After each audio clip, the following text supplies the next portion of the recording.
Shalom frères et sœurs. J'aimerais en ce jour partager avec vous une parole que le Seigneur m'a mis à cœur.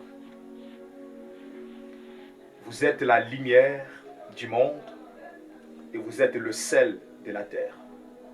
Dans le livre de Matthieu, le chapitre 5, le verset 14, il est écrit: vous êtes la lumière du monde.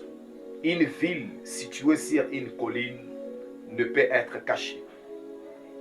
Le sel a joué un grand rôle même dans les temps du jadis, dans les temps de nos ancêtres.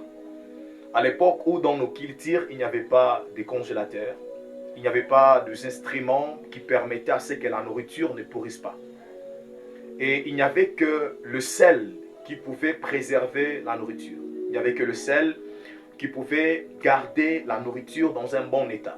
Et plus tard, lorsque le Seigneur a conclu une alliance avec Israël, dans la plupart des offrandes que les Israélites faisaient, on mettait dessus le sel. L'Éternel leur avait dit que le sel est un signe que j'ai l'alliance avec vous. Et le Seigneur, dans sa parole, il est en train de nous dire que nous sommes le sel de ce monde. Or, le sel donne le goût. Le sel donne le goût à la nourriture. L'Église n'est pas seulement une prévention. Parce que lorsqu'on parle de prévention, on parle du sel. Amen. Mais l'Église aussi, nous sommes la lumière. Pas seulement le sel, mais nous sommes la lumière. Nous mettons en lumière la nature de Dieu et la manière d'agir et de penser de Dieu. Lorsque les gens nous regardent, ils doivent voir le reflet de la manière dont pense Dieu et de la manière dont agit l'Éternel dans la vie de plusieurs personnes. Alléluia. Nous sommes la révélation, c'est-à-dire la lumière. Quand on parle de prévention, on parle du sel, mais quand on parle de la lumière, on parle de la révélation.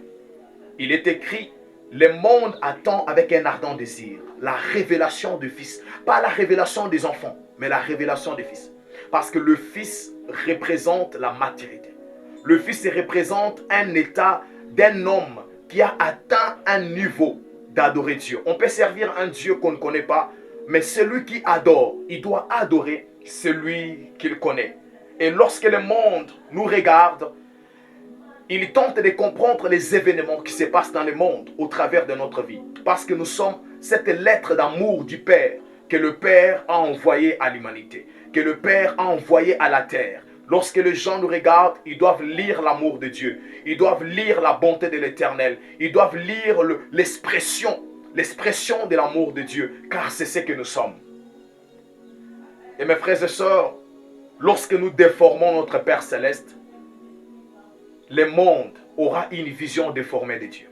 Parce que nous-mêmes, nous l'avons déformé. Lorsqu'on présente Dieu comme étant un Dieu qui punit, un Dieu méchant, un Dieu qui détruit parce que les gens ont commis des péchés, comment ces gens vont-ils se repentir? Or, il est écrit que Dieu ne tarde pas dans l'accomplissement de sa promesse comme les autres les pensent.